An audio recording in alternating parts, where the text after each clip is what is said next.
Hola, buenas noches a todos, bienvenidos de nuevo a este pequeño rincón del cinéfilo y muchísimas gracias por escucharme. Después de la resaca de la película de Napoleón, que yo creo que ha supuesto una grandísima decepción para la mayoría de la gente, vamos a comentar aquí en el canal una de las grandes películas de la historia del cine para quitarnos un poquito el mal sabor de boca, por lo menos en lo que a mí se refiere.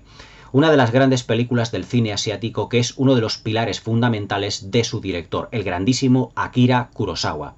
Es una película estrenada en el año 1950 y que supuso, digamos, la entrada, por así decirlo, de todo lo que fue el cine asiático de cara a Occidente, es decir, dentro de Europa y de Estados Unidos. En 1950 ganó el León de Oro en el Festival de Venecia y también el Oscar a la mejor película de habla no inglesa en este año correspondiente. La verdad es que esta película es un film muy influyente y esta influencia, valga la redundancia, ha llegado hasta nuestros días. Precisamente hasta una de las películas de Ridley Scott, como fue El último duelo. Una película que por su estructura narrativa, que por sus interpretaciones, su puesta en escena, podríamos decir que hasta cierto punto algo teatral, que bebe mucho de lo que es el teatro japonés, el kabuki, pero que también tiene todos los elementos que hicieron grande al cine de Kurosawa, como es el protagonismo del paisaje, la importancia de la naturaleza, unas interpretaciones muy intensas y sobre todo una definición de personajes que se puede definir como realmente perfecta, convirtieron esta película en un clásico instantáneo en 1950. Estamos hablando nada más y nada menos que de Rashomon, la película de 1950 protagonizada por Toshiro Mifune, por, a ver si me acuerdo de los nombres, que esa es otra, por Machiko Kyo y por Takeshi Shimura, uno de los grandes actores de las películas de Kurosawa, sin ir más lejos, Los Siete Samuráis, uno de los grandes protagonistas de Los Siete Samuráis. Hablar de Rashomon es hablar directamente de historia del cine en vivo. Es una película que tiene una estructura narrativa muy novedosa para lo que era entonces el cine asiático. Y precisamente debido a esa estructura narrativa, esa puesta en escena a base de flashbacks por sus interpretaciones y cómo está estructurada la película, a base, yo os digo, de flashbacks uno detrás del otro y además flashback sobre flashback, la convierte en una película muy novedosa, con una narración muy pulida y, ya os digo, de por sí, uno de los grandes títulos de Akira Kurosawa. De Rashomon se puede decir muchísimas cosas y puede decir que todas absolutamente maravillosas. Se puede hablar de sus interpretaciones, de su puesta en escena, de su argumento, de todo lo que conlleva la fotografía, el estilo pictórico que Kurosawa impregnó a la película desde el minuto uno y sobre todo esa narrativa tan pulida, esos actores con unas interpretaciones que hoy en día podríamos definir un tanto desde el punto de vista de Occidente como teatrales, pero que hay que entender realmente antes de ver las películas de Kurosawa y por extensión antes de ver lo que son películas ya no solo de cine japonés sino del cine asiático y el japonés realmente en particular, que los personajes nos pueden parecer hasta cierto punto sobreactuados. Pero esto es desde el punto de vista asiático, no desde el punto de vista japonés. Realmente el japonés es un idioma en el que también cobra una vital importancia los gestos, la intensidad con que se digan las frases, las palabras, las oraciones, y todo eso cobra importancia, una importancia vital en el cine japonés y sobre todo en el cine de Akira Kurosawa. Se puede definir que las interpretaciones de una película como Rashomon son realmente esplendorosas. Toshiro Mifune se puede decir que gracias a esta película dio un espaldarazo total a lo que fue la industria del cine y fue, digamos, como la rampa de lanzamiento para lo que fue su fama. Evidentemente se convirtió en uno de los pilares fundamentales del cine de Akira Kurosawa, con el que realizó también otra serie de películas, todas ellas maravillosas, como, sin ir más lejos, la que he mencionado anteriormente. Los siete samuráis, convirtiéndose en uno de los grandes protagonistas del cine japonés de los años 50 y de los años 60 y parte también de los años 70. Akira Kurosawa es un director que hoy por hoy pues se puede decir que no necesita presentación. Akira Kurosawa fue llamado en su momento como el John Ford japonés, por la claridad y por la limpieza con la que estaban narradas sus películas, por la perfecta definición de los personajes y por ese uso que en las películas de John Ford era el paisaje que cobraba una vital importancia, también otras películas como directores como Anthony Mann. Pero también en el cine de Akira Kurosawa todo lo que son los bosques, las montañas, los senderos, son también protagonistas de todos los acontecimientos, de toda la función que vamos a ver y de todos los elementos que hicieron grande a este cine absolutamente inolvidable. Ya os digo, en 1950, cuando se estrena Rashomon, se puede decir que esta película es un espaldarazo total del cine japonés. A partir de 1950, el cine japonés empieza a cobrar ya no solo importancia, sino también una gran fama. Hasta 1950 en Japón realmente se hacían dos clases de películas, vamos a llamarlo así, de dos tipos, que eran unas películas estilo occidental, digamos, para venderlas de cara, digamos, a un mercado como Europa, como Estados Unidos, y que tampoco tenían excesivo éxito dentro de lo que era su país en Japón, porque claro, estaban filmadas más al estilo occidental. Y luego también otra serie de películas que eran como dramas de época, en el que estaban filmadas, en el que se filmaban películas realmente de temática, digamos, feudal, temática de aventuras, como eran las películas de Kurosawa, como era Rashomon, como fueron Derzuzala, como fueron Los Siete Samuráis, como fueron La Fortaleza Escondida. Es decir, títulos de Akira Kurosawa que realmente reflejaban, digamos, ese Japón feudal, estilo dramático, estilo romántico, estilo aventurero, pero que eran realmente las películas que más, digamos, se aproximaban al público y a la cultura japonesa. Es decir, esa occidentalización del cine japonés, digamos que tuvo un recorrido bastante limitado. En 1950, este tipo de películas, realmente muy japonesas, por así llamarlo, en lo que eran las costumbres, los personajes, en los samuráis, los señores feudales, fue el cine que realmente le empezó a dar importancia al cine japonés y al cine asiático, con directores posteriormente que ya tenían una cierta fama, pero después de 1950, y gracias al éxito de Rashomon, vendrían con títulos muy importantes, como por ejemplo, sin ir más lejos, Yasuhiro Ozu, Mizoguchi y otros tantos directores que también cobraron una gran importancia. Pero evidentemente Akira Kurosawa, en ese sentido, o por lo menos bajo mi punto de vista, se perfila como el más importante de todos ellos. Él fue el que realizó las películas, digamos, más importantes dentro del cine japonés. Evidentemente Ozu y Mizoguchi con películas como Los Cuentos de Tokio, evidentemente también, pero claro, la importancia dentro de Japón del cine de Akira Kurosawa fue realmente, digamos, algo primordial, algo que le daría una importancia al cine japonés, desde un punto de vista, de premios, desde un punto de vista comercial, desde un punto de vista de autor, es decir, una importancia capital. Para todo ello, Rashomon fue, el título, digamos, esencial, que le dio a Japón, digamos, la importancia que debió tener su cine realmente. Rashomon, lo que es el argumento, es realmente bastante complejo, porque hasta 1950 evidentemente habíamos tenido una serie de películas con flashbacks, habíamos tenido películas desde diferentes puntos de vista, contándonos acontecimientos, pero muchas veces no con el ritmo y con la fluidez que el cine de Akira Kurosawa nos estaba mostrando.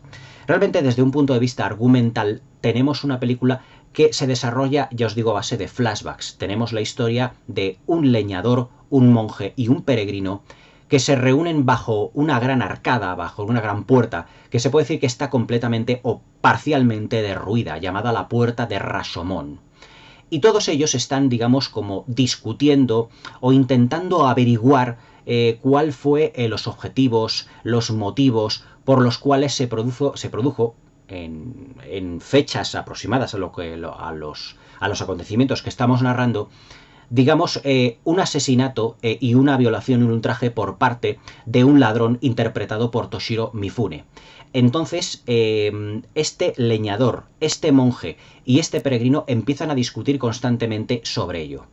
Y el flashback viene realmente porque tanto lo que es el leñador como lo que es el monje han asistido a un juicio de unos personajes que a su vez cuentan otra historia, que va a ser el eje central de la película. Es decir, estamos dentro de una línea narrativa que nos cuenta una historia anterior, es decir, un flashback, pero que a su vez dentro de ese flashback nos cuenta otra historia anterior. Es un flashback dentro de otro flashback. Evidentemente, esta estructura narrativa, como os estoy mencionando, no era muy común dentro del cine de la época, ni muchísimo menos dentro de los años 40. Por ejemplo, Ciudadano Kane, de Orson Welles, fue una película en donde nos cuenta lo que es la vida de Charles Foster Kane, evidentemente desde diferentes puntos de vista de diferentes personajes, pero no los está juzgando. Son flashbacks, pero no es un acontecimiento visto desde varios puntos de vista en el que se varía lo que es la interpretación de unos acontecimientos. En Rashomon se va a contar un acontecimiento desde diferentes puntos de vista, desde diferentes protagonistas, dándonos varias versiones. Todo esto, ¿dónde lo vimos? Pues realmente en una de las últimas películas de Ridley Scott, que fue El último duelo, en el que había un personaje femenino que era violado, era ultrajado, y que el personaje de Matt Damon y de Adam Driver luchaban para ver realmente cuál tenía razón de todos ellos, exponiendo varias versiones, la de Matt Damon, la de Adam Driver y la de la chica, la de la mujer, que ahora no me acuerdo el nombre de la protagonista. Y claro, teníamos varias interpretaciones de un mismo acontecimiento, y Ridley Scott nos invitaba realmente a que nosotros pues nos quedásemos, digamos, con la interpretación que nosotros quisiésemos conveniente. Efectivamente, Rashomon de Akira Kurosawa nos cuenta exactamente lo mismo, pero evidentemente es una película muchísimo más anterior. Es decir, fijaos la influencia de una película como Rashomon muchísimos años después. Es decir, que la influencia de Rashomon ha venido o ha estado perpetua en la historia del cine durante muchísimo tiempo. Aquí en Rashomon ocurre exactamente lo mismo. Es decir, se va a producir un acontecimiento y ese acontecimiento va a ser contado al espectador desde diferentes puntos de vista. La historia es la siguiente. El leñador, el monje y el peregrino van a estar hablando, discutiendo sobre todo este fenómeno que realmente ellos no terminan realmente mucho de comprenderlo, porque hay muchas versiones. Por lo tanto, ¿con cuál se van a quedar? El leñador empieza a contar al monje y también al peregrino que un día iba andando por el campo y vio el sombrero de una mujer y vio también el cadáver de un hombre. A su vez, el monje también nos ofrece una serie de acontecimientos por los cuales él va a estar en el juicio de todas estas personas para ver cuál ha sido el motivo por el cual se produjo esa violación y también el asesinato. Y entonces, ¿cuáles van a ser los tres puntos de vista? El punto de vista de un ladrón, de un asesino, interpretado por Toshiro Mifune, el punto de vista de la mujer, interpretada por Machiko Kyo, y el punto de vista del señor feudal o el samurái, que es el marido de la mujer. Tres puntos de vista diferentes dentro de una misma historia. Y tengo que hacer un alto en el camino para deciros que toda esta plasmación de un acontecimiento visto o enfocado desde tres puntos de vista diferentes, también habrá un cuarto al final de la película, se denomina el efecto Rashomon. Es decir, dentro de la historia del cine, esta película se puede decir que acuñó su propio término, acuñó su propia definición. Y luego han sido muchísimas películas, ya os digo, la han imitado prácticamente hasta el infinito y más allá, como se suele decir. El acontecimiento es el siguiente. Un señor feudal va por un camino con un caballo en el que lleva a su mujer. Entonces el ladrón, interpretado por Toshiro Mifune, les persigue obnubilado por la belleza de la mujer. Pero este hombre, evidentemente, para poseer a la mujer, tendrá que matar al marido o tendrá que mantener inmóvil al marido mientras ella seduce a la mujer. Al final, todo se desarrolla en una serie de acontecimientos en los que el Toshiro Mifune, el ladrón, mata a este señor feudal y se lleva a la mujer. O la mujer desaparece, se puede decir así. Pero claro, esa es una versión de los hechos, porque si nosotros empezamos a ver las versiones tanto de la mujer como del señor feudal muerto, y diréis, ¿y cómo es que un muerto puede realmente dar un testimonio de todo lo que es su muerte? A través de una medium en un juicio que se celebra. Por lo tanto, tendremos tres puntos de vista de un mismo acontecimiento. El punto de vista del ladrón, interpretado por Toshiro Mifune, el punto de vista de la mujer, interpretado por Machiko Kyo, y el punto de vista del señor feudal ya muerto, pero que da su versión a través de una medium. Por lo tanto, Rashomon es una película que enjuicia a unos personajes, pero que también tiene pinceladas de cine fantástico. Porque evidentemente un testimonio de un muerto en un juicio se puede decir que no es que tenga solo pinceladas de cine fantástico. Es que realmente la película también está enfocada desde un punto de vista incluso paranormal. Porque digamos que el testimonio de un espíritu, de un fantasma, también es válido. En este sentido, yo creo que a Akira Kurosawa en la película no es que se le fuera, digamos, un poquito a la mano, pero quiso meter ese componente fantástico para darnos cuenta, digamos, del meollo del asunto, que es, digamos, un poco la futilidad de lo que es una verdad absoluta. Es decir, cualquier acontecimiento, lo que nos da a entender la película es que cualquier acontecimiento enfocado desde cualquier punto de vista, digamos que todos los puntos de vista son verdaderos, son auténticos, pero ninguno es verdad, o ninguno tiene la verdad absoluta, porque todo depende del color del cristal con que se mire. El personaje del ladrón, interpretado por Toshiro Mifune, da una versión de los hechos según su punto de vista y según sus intereses. Machiko Kyo, la mujer que ha sido violada y ultrajada por el ladrón interpretado por Toshiro Mifune, también expone una interpretación de lo que son los acontecimientos desde el punto de vista dramático, porque ella ha sido la mujer ultrajada. Y luego está el espectro, el fantasma que se comunica del señor feudal, marido de la mujer que interpreta Machiko Kyo, a través de una medium, para el exponer también, digamos, unos intereses, vamos a decirlo, como que tiene ese espectro, ese espíritu desde el otro mundo, desde un hipotético limbo, vamos así llamarlo. Es decir, que dentro de lo que es la película tendremos tres versiones diferentes de los hechos.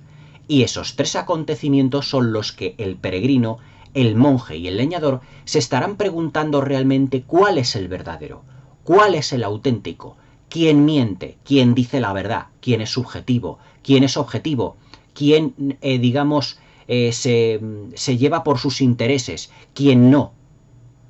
Entonces, lo que se nos presenta en la película, o la moraleja que tiene la película realmente Rashomon, es la siguiente. No hay una verdad absoluta de ningún acontecimiento, porque todos nosotros, bajo nuestro punto de vista, interpretaremos los acontecimientos y todos nosotros tendremos nuestra propia verdad. ¿Puede ser objetiva? Sí. ¿Puede ser subjetiva? También, pero todo ello vendrá condicionado por una serie de intereses, de emociones y de sentimientos. El cine de Akira Kurosawa es un cine eminentemente de emociones y sentimientos, y las interpretaciones, digamos, de todos los protagonistas de esta película, sobre todo de los tres personajes que representan todo lo que es la función, representan el asesinato, la violación, lo que son los duelos a espadas entre los dos hombres, para quedarse, digamos, con la mujer. Todo ello parte de unos sentimientos y unas emociones de los protagonistas. El personaje del ladrón, interpretado por Toshiro Mifune, evidentemente cuando ve a la mujer interpretada por Machiko Kyo, esta mujer que desde un primer momento parece una señora muy solemne, queda completamente obnubilado por ella, queda extasiado, queda enamorado, pero evidentemente también tiene unas emociones que tiene que desarrollar, pero también unos instintos que tiene que dejar salir, por así decirlo. Es decir, el personaje de Toshiro Mifune evidentemente se mueve por un instinto. También la mujer por un instinto de conservación al ser ultrajada. Y evidentemente el señor feudal por un instinto de conservación para que no le puedan asesinar. Pero todo ello desembocará en unos acontecimientos que serán muy trágicos y totalmente dramáticos para lo que es la función en general. Se puede decir, sin temor a equivocarse, que todo esto fue lo que produjo la estructura narrativa tan compleja dentro de lo que es la película. Porque a medida que nosotros vamos viendo el film, vamos acumulando información sobre los personajes. Es decir, con un punto de vista, el primero, el de Toshiro Mifune, el del ladrón, no somos realmente objetivos a la hora de poder juzgar a los personajes. Es decir, no nos vamos a hacer una imagen clara de cuáles son las emociones y sentimientos de cada uno de ellos, sino que a medida de que los personajes van construyendo sus versiones a lo largo de la película, nos damos cuenta de que estos personajes protagonistas de la función, digamos, se mueven por intereses propios. Dentro de todo lo que es la planificación visual, de todo lo que son las miradas, de todo lo que son los gestos, de todo lo que son los combates, nosotros nos podremos hacer una idea realmente cuáles son, digamos, los intereses psicológicos de cada uno de los personajes. Toshiro Mifune desde un primer momento es un ladrón que quiere dar una versión bastante liviana de los acontecimientos, en el sentido de que él expone que la mujer no fue violada, no fue ultrajada realmente a la fuerza, sino que fue consentido y que tuvo que matar al marido para intentar quedarse con la mujer, intentar quedarse con esa mujer que él había sido o que se había quedado obnubilado, del que se había enamorado realmente, aunque no existe un componente romántico dentro de la versión de Toshiro Mifune. Pero él da una versión por la cual él quiere ser completamente, digamos, amnistiado, vamos a así decirlo, de todos los acontecimientos que ocurren en la película. Luego la versión de Mashiko Kyo, la versión del personaje que interpreta esta actriz, es completamente lo contrario. Es decir, ella es ultrajada, pero que ella quiere estar, digamos, a favor de su marido. Pero a su vez su marido realmente le ve, el marido la ve como una mujer que ha quedado como deshonrada y empieza a dudar claramente de él en varias ocasiones. Y luego la versión del marido es que, o la versión del espíritu del marido, es que ella realmente no le quería al marido y que ella se hizo valer después de que fuera violada por el personaje de Toshiro Mifune y que realmente el marido no la quería, no quería realmente seguir con ella, a lo que ella es posible que hubiese asesinado al marido. Por lo tanto, no queda dentro de la película muy definido quién ha matado al señor feudal, si fue Toshiro Mifune, si en realidad él se suicidó o si fue su mujer interpretada por Mashiko Kyo la que realmente le mató. Por lo tanto, las tres versiones son muy diferentes, pero todas ellas tienen un nexo, digamos, un nexo de unión entre ellas. Y es, digamos, la historia en el que una mujer se siente ultrajada, se siente violada, realmente ocurre, donde un ladrón aprovecha la circunstancia de un hombre y una mujer caminando solos por un bosque y donde el marido, el señor feudal, será muerto, en circunstancias nada claras. Evidentemente todos esos los acontecimientos por las que nuestros tres protagonistas del principio de la función, el monje, lo que es el peregrino y el leñador, empezarán a dar vueltas constantemente a la cabeza. Pero todo ello se llegará a la conclusión de que no hay una verdad absoluta, y esa es otra parte de lo que se denominó el efecto Rashomon, es decir, no solo contar una verdad o una supuesta verdad de cada uno de los personajes, sino también llegar, digamos, a unas conclusiones. Las conclusiones es que todo el mundo cuenta un acontecimiento del cual ha estado involucrado dependiendo de sus intereses personales según le convenga en cada momento. Por lo tanto, se puede decir que el leñador, el monje y el peregrino llegan a la conclusión de que el hombre realmente, de que el alma humana está corrupta y que no es dueña de sus actos, en el sentido de que el punto de vista de cada uno de los personajes no es objetivo, sino que todos cuentan una verdad o su verdad desde el punto de vista subjetivo y según sus intereses personales. Rashomon es una película en la que se hace un retrato en ese sentido del alma humana. Es decir, si un hombre, un ladrón, ultraja a una mujer si tiene sentimiento de culpa, si la mujer, digamos, su honor como ha sido mancillado, tiene sentimiento de culpa porque la han mancillado o realmente tiene que crecerse entre las adversidades y defender su honor. Evidentemente, todos estos puntos de vista desde nuestra concepción de lo que es Occidente dentro de lo que es el siglo XXI es muy distinto. Es decir, para entender bien lo que es el film y las reacciones de los personajes, tenemos ya no solo que situarnos dentro de los años 50, sino situarnos dentro de una cultura japonesa, asiática, dentro de lo que es la época feudal en el siglo XII o en el siglo XIII, en Kioto, que es donde se están desarrollando los acontecimientos. Por lo tanto, nosotros tenemos que juzgar la película como si fuéramos como un cuarto personaje, tenemos que juzgar la película desde un punto de vista de lo que fueron las mentalidades que había por aquel entonces, ya no en los años 50, sino una mentalidad feudal, una mentalidad muy arcaica en ese sentido. Por eso la mujer defiende, en una versión, defiende su honorabilidad y defiende, digamos, lo que vale frente a los dos hombres, pero en otra versión la mujer es ultrajada y al ser ultrajada ese honor ha quedado completamente mancillado y por eso su marido la da de lado. En otra versión su marido luchará por ella. Es decir, tenemos versiones para todos los gustos. Y sobre todo, una historia que contada desde tres puntos de vista ofrece muchos matices. Pero aquí, dentro de lo que es el argumento, no acaba la cosa. Porque al final de la película, el leñador, la persona que al principio de la película había visto una serie de pistas y se había encontrado con el cadáver del señor feudal, dice al monje y al peregrino que él no ha contado toda la verdad. Por lo tanto, Akira Kurosawa al darnos este giro dentro del clímax final, lo que nos está es certificando de que efectivamente el hombre miente cuando le conviene, miente según sus intereses. Por lo tanto, las versiones de los tres personajes han sido completamente fieles a la realidad. ¿Nos han mentido? ¿Hasta qué punto han sido subjetivos? ¿Hasta qué punto han sido objetivos? Ese es uno de los puntos fuertes que tiene realmente el guión de Rashomon, es decir, la estructura narrativa, el pilar narrativo y, digamos, como el corazón o el motor que tiene narrativo la película. Es decir, muchas versiones con varios puntos de vista, pero evidentemente algunos de ellos que son comunes y otros que son muy distintos entre sí. Los personajes que están bajo la puerta de Rashomon empiezan a preguntarse realmente si el alma humana está libre, por así decirlo, de la mentira, si es pura, y evidentemente no lo es. Es lo que le dice el peregrino al leñador dentro de lo que es casi el final de la película. Le dice, es que todo el mundo realmente miente, todo el mundo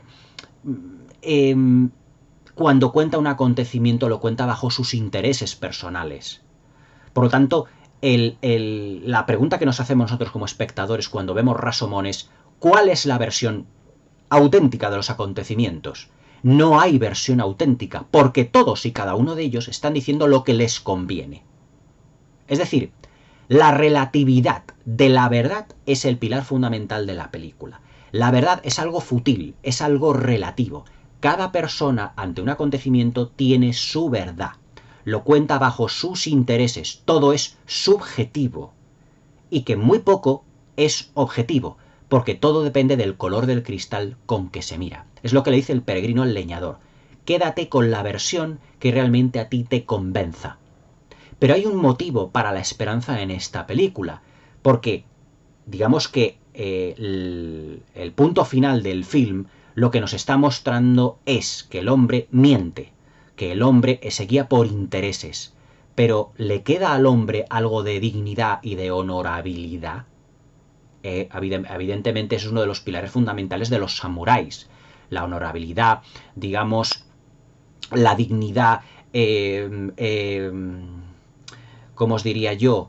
Esos samuráis que están, digamos, ligados a su maestro, vamos, no a su maestro, sino al señor feudal que le están, que le está no manteniendo, pero que les está protegiendo. Es decir, si son fieles, la fidelidad realmente, esa es la palabra que quería yo pronunciar. Pero todo esto, ¿cómo lo vemos? Porque al final se produce un giro argumental en el que aparece un niño, un bebé, y ese bebé, cogido por el monje, que le tiene entre sus brazos, el leñador le dirá, me lo puedo llevar para mi casa, y el monje desconfiará de él. ¿Y por qué desconfía? Porque el leñador ha ocultado un as bajo la manga. Él dice, yo vi los acontecimientos, y yo os puedo contar lo que realmente pasó. Y he aquí uno de los grandes giros argumentales en el clímax final del film. Una nueva versión en el que expone este hombre que ninguno de los tres personajes, el ladrón, la mujer o el espíritu, y el espíritu, mejor dicho, del señor feudal o del samurái, han dicho la verdad. Cada uno se ha guiado por sus intereses. Pero este leñador expone los acontecimientos muy parecidos que evidentemente no os voy a dar su versión. Si habéis visto la película ya sabréis a lo que me refiero. Pero os pone unos acontecimientos muy diferentes a lo que los otros tres personajes nos han expuesto.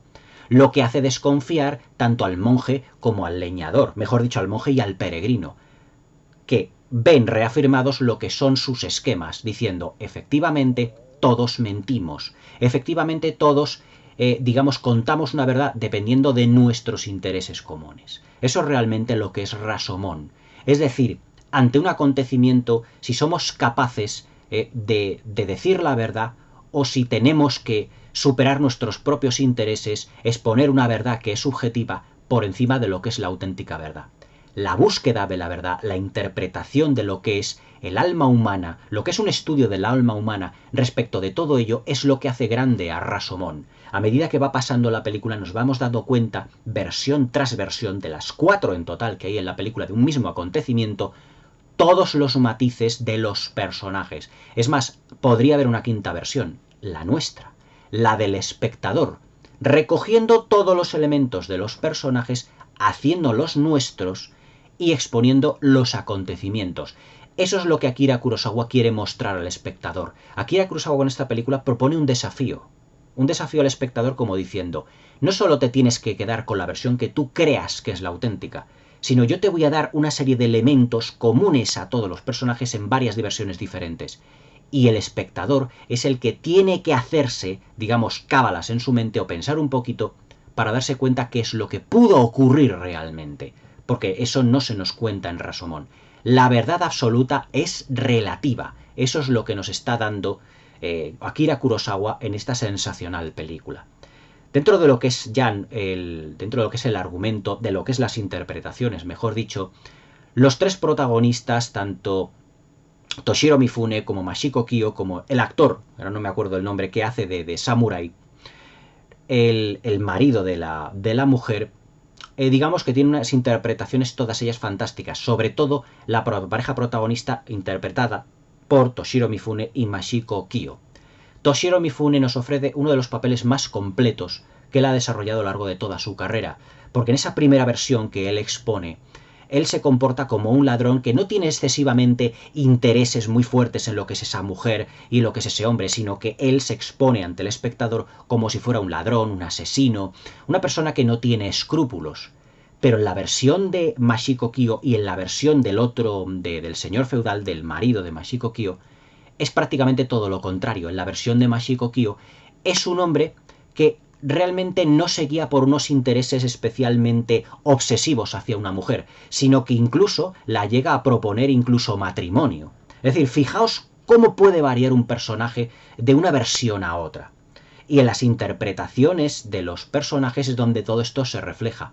Al igual que en El último duelo, Adam Driver y Matt Damon tienen unas interpretaciones muy diferentes dependiendo de las versiones. Es decir, interpretando un personaje desde diferentes puntos de vista y con expresiones distintas, aquí Toshiro Mifune hace exactamente lo mismo. Lo que hizo Matt Damon hace un par de años ya lo había hecho Toshiro Mifune hace 70 años. Es decir, contarnos un personaje desde varios puntos de vista, con varias interpretaciones, aportando ya, como os he dicho, varios matices dentro de una misma película. La interpretación de Mashiko Kyo, que en la primera versión de la historia del personaje del ladrón de Mifune, es, digamos, como una mujer que se deja llevar por los acontecimientos, que incluso disfruta con lo que es el ultraje, que ella se lo ha buscado, que ella que ha consentido ese ultraje. En la versión suya, Mashiko Kyo hace una de las grandes interpretaciones de cualquier actriz asiática dentro de lo que es la historia del cine. La película está desarrollada cuando los personajes le están contando al juez, digamos, los acontecimientos, es como si rompieran lo que se denomina la cuarta pared. Es como si nos estuvieran contando a nosotros. Y Mashiko Kyo parece realmente como una María Falconetti resucitada, la protagonista de La pasión de Juana de Arco de Carl Theodor Dreyer, porque constantemente está llorando, porque para ellos representa un gran drama todo ello, pero a su vez también utiliza la personalidad, el personaje de Toshiro Mifune, digamos para, ¿cómo os diría yo?, para cubrirse a las espaldas de cara a la pérdida de la honorabilidad desde el punto de vista del marido. Como os he puesto en la fotografía de la miniatura, hay una de las versiones, la tercera versión, donde Mashiko Kyo, su personaje, digamos que se refugia en el ladrón que interpreta Mifune, porque ante lo que ha ocurrido, ante el desagravio, ante el ultraje de ella, ante su pérdida de honor al ser violada, evidentemente, digamos que su marido ya no la ve con los mismos ojos. Y ella empieza a dirigirse al marido diciendo, no me mires así, por favor. Y ella llora desconsoladamente porque ella interpreta que ha perdido el amor de su marido, que lo ha perdido todo. Fijaos que es un punto de vista, vamos a así decirlo, un tanto extraño para lo que son los cánones de hoy en día, donde si una mujer es ultrajada, evidentemente el culpable, el hombre es el que se lleva todas las de perder. Pero en esta película, cuando la mujer es ultrajada por parte de la versión del marido y la de la versión de Mashiko Kyo, él la mira como diciendo, tú ya no eres digna de mí. Tú ya no vales absolutamente nada para mí. Como si ella fuese realmente dueña de sus propios actos cuando ha sido ultrajada. Pero claro, ya os digo que tenemos que ver la película desde una perspectiva no occidental del siglo XXI. Es decir, intentar comprender los acontecimientos, digamos, de un Japón feudal del siglo XII. Y entonces cuando una mujer era ultrajada, era como si hubiese perdido su honorabilidad, su dignidad, y por lo tanto ya estaría como, no sé, como diciendo, yo lo interpretaría como si hubiera sido ya usada y que por lo tanto ya ha perdido todo el interés por parte del hombre. Y ese marido cuando se queda mirándola con esos ojos, con esa mirada que la taladra con la vista, ella hace una interpretación basada en el drama, basada en ese desprecio que ella siente, digamos, por el marido en ese momento, porque la mira de mala manera, como si ella hubiese tenido realmente la culpa de que la hubieran ultrajado, haciendo una interpretación brutal, llorando de un modo muy desconsolado, de una manera muy distinta a como había sido la versión de los acontecimientos narrados por el ladrón que interpreta Toshiro Mifune. Es decir, que las interpretaciones, dependiendo de la versión de la historia, son muy distintas entre sí, lo que le da evidentemente mucha más calidad interpretativa a la película desde cualquier punto de vista. En ese sentido, Toshiro Mifune y Mashiko Kyo realizan un papel absolutamente maravilloso. Digamos que son los dos grandes pilares de la película. Es decir, Toshiro Mifune, Mashiko Kyo, hay una gran química entre ellos. Hay una, vamos, me atrevería a decir como una historia de amor, pero también de desamor. Una pasión que desborda la pantalla, la pasión de un ultraje, de una violación, pero también la historia de una obsesión de unos personajes que sean los acontecimientos, el final siempre va a ser trágico.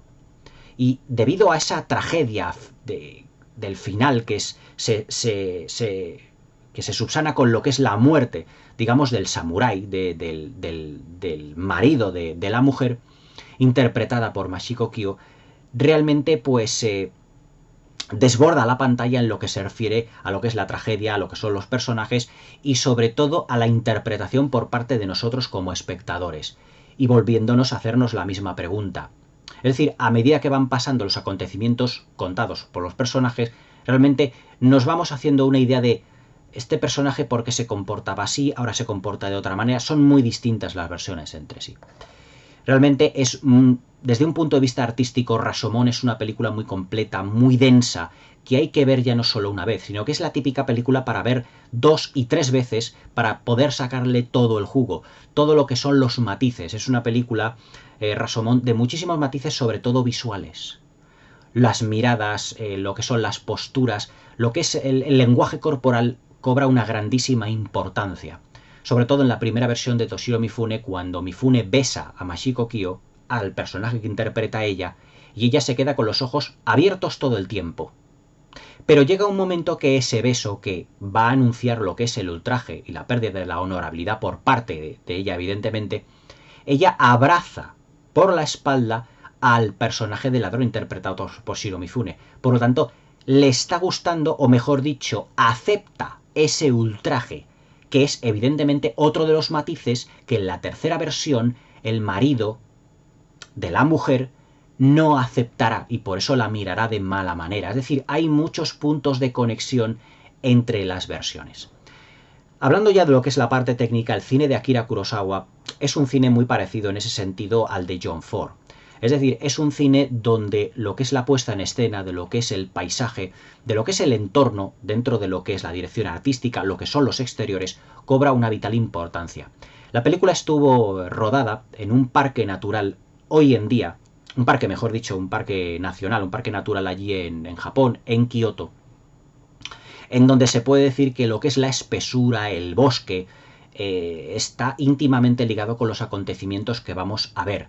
Es más, todos los personajes de la película, los personajes principales, los 3 personajes principales, Toshiro Mifune, Mashiko Kyo y el actor, evidentemente el personaje que hace del marido de la mujer, digamos que los acontecimientos que vivimos dentro de lo que es la película están desarrollados dentro de lo que es el bosque, dentro de lo que es una espesura. Los personajes van caminando dentro del bosque, adentrándose muchísimo dentro del mismo.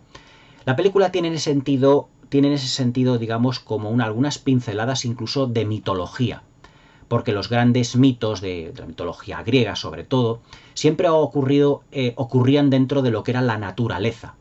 Y este relato tiene algo de carácter mitológico. Porque, por ejemplo, el personaje de Mashiko Kyo va sentada en un caballo blanco que va caminando por ese camino al lado, el marido que va guiando el caballo, pero también tiene un componente como fantasioso. Porque como si fuera un personaje de mitología, el personaje de Toshiro Mifune, cuando pasa el caballo al lado de lo que son los personajes, los otros personajes, Mashiko Kyo y su marido, cuando pasan con el caballo, digamos, es como si fuera él una criatura mitológica que forma parte del bosque. Es como si él estuviera fundido realmente con el bosque. También todo lo que son los elementos naturales es otro de los puntos importantes dentro de la filmografía de Kurosawa. La película, por ejemplo, empieza con los tres personajes que cuentan a su vez todos estos acontecimientos que hemos relatado, que son ese monje, ese leñador y ese peregrino, que están debajo de la puerta de Rashomon, una puerta prácticamente derruida, con una lluvia muy intensa. Acordaos, por ejemplo, los componentes naturales que tenía la película Dersu Uzala, la película de Kurosawa ya en los años 70, en donde el personaje del cazador, que es el personaje de Dersu Uzala, forma parte también digamos, de la taiga rusa, forma parte de todo lo que es el bosque, forma parte de la montaña. Aquí el personaje de Toshiro Mifune le ocurre prácticamente lo mismo. Es un personaje que se mueve por las montañas, por los bosques, por los caminos, de una manera como muy aleatoria, pero también, digamos, como un tanto salvaje. Es un personaje que, en la interpretación de Toshiro Mifune interpreta al personaje, digamos, como si fuera un personaje del bosque, con unos movimientos en el que se está cayendo constantemente, está rodando por las laderas, está saltando de camino en camino. Es decir, es como si formara parte él también del bosque. En esta ocasión yo creo que el personaje de Toshiro Mifune está íntimamente ligado al personaje de Dersu Uzala en la película de Kurosawa, ya también de ya avanzado los 70, cuando ya Kurosawa hizo esa pequeña inclusión dentro de lo que fue Rusia para filmar la película. Es decir, que lo que es la naturaleza es un elemento muy importante. Además, dentro de lo que son los encuadres, la planificación visual, cobra una especial importancia lo que es ya no solo la naturaleza, sino que los personajes se mueven dentro del bosque y dentro del mismo encuadre, rodeados siempre por arbustos, por árboles, por senderos, por colinas, montañas una detrás de la otra. Es una película donde la naturaleza forma parte, digamos, prácticamente del protagonismo. También, por ejemplo, en Los Siete Samuráis, acordaos de cuando acordonan todo lo que es el pueblo, que los ladrones vienen siempre por caminos a través del bosque. Es decir, para Akira Kurosawa, lo que es el bosque, lo que es el camino, tiene un protagonismo realmente primordial. Es decir, es lo mismo que tenía John Ford cuando filmaba en el Monument Valley. El Monument Valley, cuando pasaban los carromatos, las carrozas, las diligencias, los caballos, iban soltando, no voy a decir nuevo, iba soltando pues toda la tierra, todo eso. Eran películas poderosamente físicas. El cine de Akira Kurosawa le pasa exactamente lo mismo. Es una película muy física en donde la naturaleza es otro protagonista, en donde los ladrones, en donde digamos los samuráis, donde las mujeres, donde los personajes surgen de la naturaleza de un modo muy espontáneo. El principio de la película es digamos una declaración de intenciones de lo que pretendía Kurosawa. Es decir, el personaje del monje y del leñador dentro de la puerta de Rashomon, y de repente el peregrino que viene desde un camino con la lluvia cayendo, a todo caer, jarreando prácticamente, como decimos aquí en España, pero que viene de la naturaleza. Es decir, es un personaje que entra en la escena, pero que viene también de la naturaleza. Directamente él cuando se cubre dentro de la puerta de Rashomon, lo que hace es quitarse la camisa, lo que es quitarse parte de la ropa y escurrirla. Es decir, directamente él es un personaje que viene como de la naturaleza, pero que no coge frío, no le importan todos estos fenómenos climatológicos. La lluvia, lo que es el bosque, los senderos, forma parte de los elementos que componían la cinematografía de Akira Kurosawa de un modo muy, muy esencial.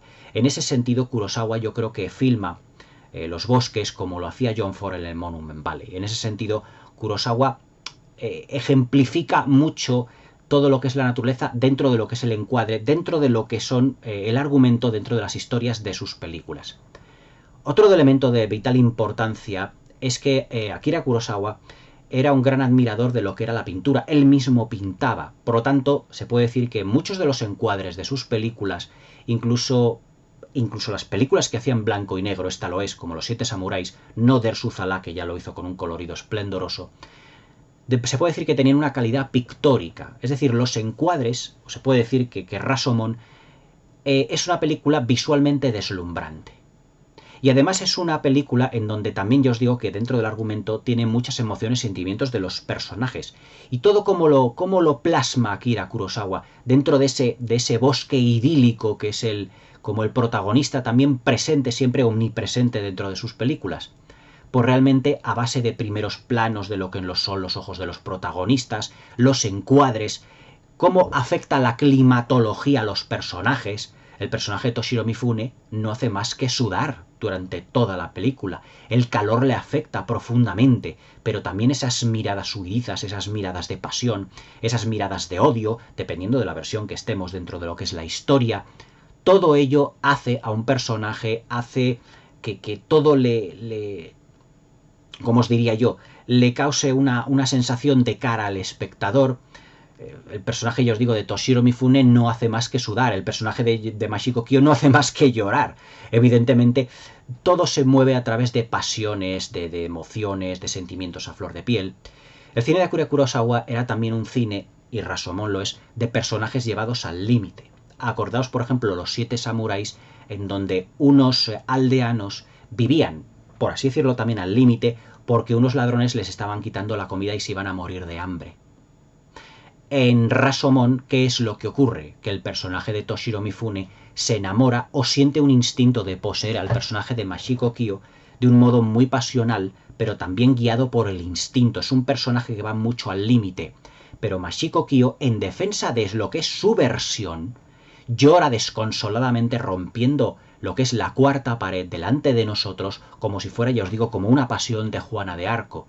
Es decir, que ella haya sido ultrajada, que haya sido violada, que haya sido como utilizada como un objeto realmente delante de su marido, delante de lo que es el ladrón, delante de los dos hombres, la conmueve realmente y la llega al límite de lo que son sus emociones, llorando en gran parte de lo que es el metraje.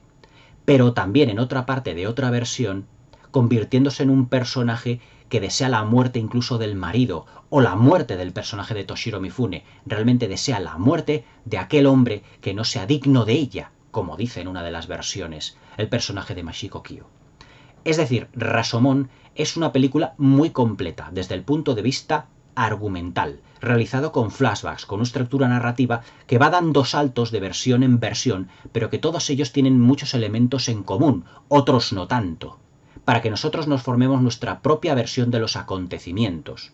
Pero también es una película donde las interpretaciones son muy duras, muy densas, digamos muy complejas, con unos personajes que se guían por emociones al límite, donde no pueden más, guiado por instintos básicos, guiados por emociones y sentimientos debidos a la falta de honorabilidad, a un ultraje y evidentemente a la decepción también. Es una película donde nosotros vamos en busca de la verdad, pero la verdad, lo que nos está diciendo Kurosawa, es que siempre es algo muy relativo. La verdad es algo que está completamente distante de nosotros, sino que todo depende del color del cristal con que se mire. Realmente Rashomon, por todo esto y por lo que es el protagonismo del paisaje, ese carácter mitológico, ese carácter parapsicológico, donde también en un juicio tiene importancia la opinión de un espíritu, es una película muy muy especial. Ya os digo, esta película fue la que causó un revuelo muy grande en Occidente por parte del cine japonés. Fue la película que abrió las puertas al cine asiático y al cine japonés, a Estados Unidos, a Occidente y evidentemente a dar importancia a grandes directores como Yasuhiro Ozu, como Mizoguchi o como Akira Kurosawa, que con esta película se puede decir que dio el salto a la fama en Occidente. Una película que bebe muchísimo también de lo que es el teatro, el kabuki, debido a las interpretaciones un tanto exaltadas, pero que, como os he dicho anteriormente, hay que verlo desde el punto de vista oriental, no occidental. Hay que verlo desde el punto de vista de la época ya no solo en la que se filmó, sino en la época en la que se desarrolló. Y no verlo desde el punto de vista de una persona occidental del siglo XXI, porque nos van a chirriar muchas cosas. Pero claro, Akira Kurosawa nos está contando una historia del siglo XII en Japón. Evidentemente, todo lo que era la percepción de la realidad, todo lo que era el ultraje a una mujer, todo lo que era la reacción ante todo ello, era muy distinta. Estamos hablando de una película cuyos acontecimientos se desarrollan hace 800, 900 años. Por lo tanto, evidentemente, los acontecimientos son muy distintos a la percepción que tenemos en la actualidad, con interpretaciones muy densas, muy complejas, y evidentemente con una fotografía muy pictórica en un esplendoroso blanco y negro, cargada de emociones, de sentimientos, con ese bosque tan denso, con esos parajes, los caminos, en donde la naturaleza es, digamos, el protagonista y también es uno de los, vamos así llamarlo, la naturaleza es uno de los de los personajes que están presenciando todos los acontecimientos que se nos narran en el film. Una de las grandes películas de Akira Kurosawa, sin duda, es Rashomon. Es una película que, ya os digo, todo lo que la conlleva la película, la estructura narrativa, la decisión de actores, todo es auténticamente modélico. Rashomon, además en versión Blu-ray, es una de las grandes obras maestras de la historia del cine. Para mí, dentro de lo que es la filmografía de Akira Kurosawa, se puede decir que junto con Los Siete Samuráis y luego como una película tan compleja como es Dersu Uzala, es de lo mejorcito que tiene.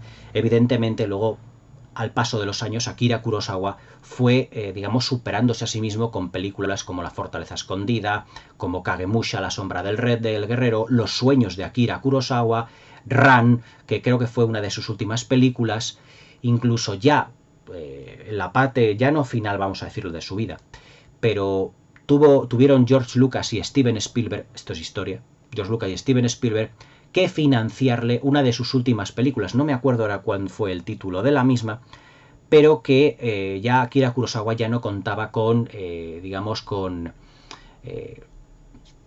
vamos así decirlo, Akira Kurosawa no contaba ya en la última etapa de su vida con el beneplácito de la crítica y el público. Y George Lucas y Steven Spielberg, que beben mucho su cine de El Maestro japonés, le dieron, digamos, parte del presupuesto para que realizara una de sus últimas películas. La verdad es que Akira Kurosawa es uno de los grandes directores de la historia del cine. Nos lo demostró en Rashomon, nos lo demostró en Dersu Uzala, nos lo demostró en Los Siete Samuráis y en muchas otras películas que yo creo que rozan la perfección.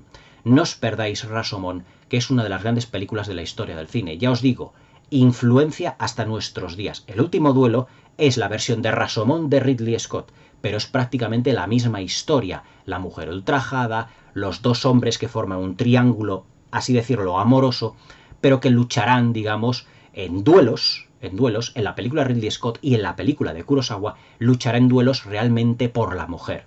Lucharán por ella, como dice Mashiko Kyo en una de las últimas versiones que les ponen en la película, tenéis que luchar por mí, tenéis que haceros valer, tenéis que luchar por esta mujer que tenéis aquí y yo me tengo que hacer valer por ello. Rashomon es una película donde nos habla de la futilidad de la verdad. Nos habla sobre que todos los acontecimientos que nosotros exponemos, digamos, están cargados desde un punto de vista subjetivo. Y evidentemente, como dice el personaje del peregrino, todos los hombres, todas las personas en este mundo mienten por interés. Todas. Y ese es el mensaje que nos está dando. Un tanto pesimista, que luego en la película se arregla con la presencia de ese bebé, pero que realmente a Kurosawa es lo que nos está diciendo. Los acontecimientos de las personas que vivimos y que luego tenemos que dar fe de esos acontecimientos, siempre los exponemos bajo nuestro punto de vista y bajo nuestro propio interés. Un tanto, digamos, pesimista el mensaje, pero eso es lo que Akira Kurosawa nos da a entender. Rashomon, una película que hoy en día ya ha forjado su propia leyenda. Un film de 1950 inolvidable, una obra maestra de la historia del cine. No os la perdáis. Para mí es un 10 de película. Y después de lo que supuso Napoleón, para mí es un auténtico revulsivo ver auténtico cine, del bueno, del clásico y del que se puede decir que es una obra de arte imperecedera. Una de las grandes películas de todos los tiempos. Espero que os haya gustado la reseña, espero que tengáis una buena velada y hasta mañana.